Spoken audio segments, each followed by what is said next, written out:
Good morning. Welcome to SK Education Track. Today the motivation about developing and developed site.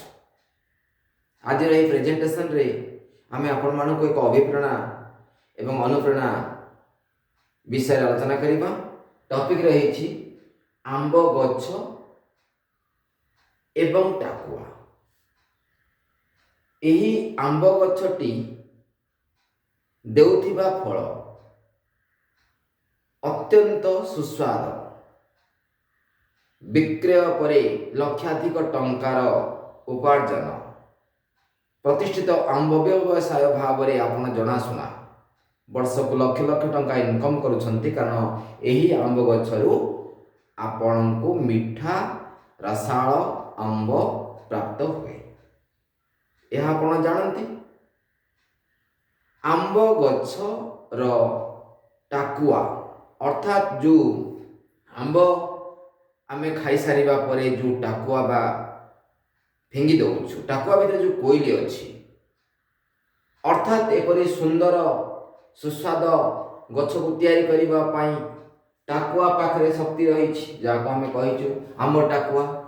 किंतु आंब टाकुआ भितर थिबा कोइली बा से टाकुआ को बाहर कला जो कोइली रहउछि जार शक्ति रहिछि, मीठा आंब तैयारी करे जो शक्ति रहिछि, सेही शक्ति पाखरे आंब जेपरि मीठा हुए कोइली सेपरि मीठा हुए ना। कोइली टिके कषा लागे यह आपण जानती। जदि सेही कोइली बा टाकुआरु एते सुस्वाद आंब तैयारी ही पारुछि, टाकुआ काहेकि मीठा ही पारुनै? ये तार योग्यता को नहीं प्रश्न उठुछि।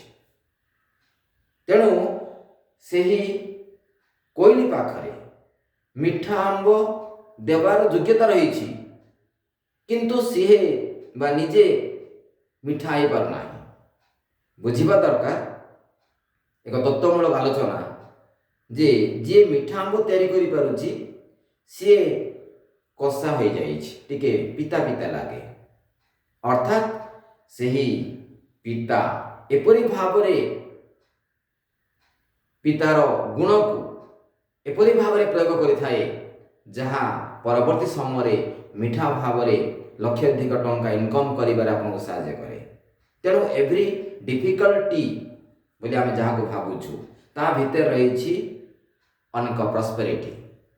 तेणु डिफिकल्ट को आमे स्वागत करिबा, कारण प्रॉस्पेरिटी को नहीं आमे आगे को बढ़िबा। आज रे मोटिवेशन आपण मानको पाई केप लागिला मतामत देबे। आंब गछ एवं टाकुआ एही तत्वमूलक आलोचना सहित स्पिरिचुअल कंटेंट सहित आपण को परिवर्तन करबा पई एही प्रेजेंटेशन एसके एजुकेशन ट्रैक तरफ अनेक रही देखिबा पई निवेदन, सब्सक्राइब करबा पई आवेदन। Thanks for watching from basket foundation.